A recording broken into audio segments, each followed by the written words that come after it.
এই বিদেশ প্রবাসী, আহা কি পরিমাণ মায়া লাগে। 12 ঘন্টা ডিউটি করে আবার আরো 6 ঘন্টা আরেক কোম্পানির স্যার কি করে 18 ঘন্টা, কেউ কেউ আর থাকে 6 ঘন্টা।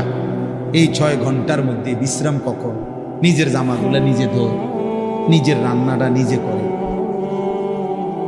প্রবাসীগুলো বিদেশে থাকে, যে আমি তো সৌদি আরবে অনেক দূর দূর ছেলেদের কাছে গেছি, ওরা দম করে খুব মহব্বত করে। তাইলে এই নিজের রান্না নিজের, কত ছেলে যে বিশ্বাস করো ভাইয়া কি পরিমাণ কান্দে, আল্লাহর কসম। এটা যদি আমি দেখাইতে পারতাম। এখান থেকে এটা বিদেশ অনেক কষ্ট, এই কথাটা কইলে তুমি বুঝতে না ভাইয়া, অনেক কষ্ট। এটা কইলেও তুমি বুঝতে না, এটা কইতে তো 1 মিনিট লাগছে, আর অনেক কষ্ট। বাস্তবতা হলো তার চাইতে অনেক বেশি কষ্ট।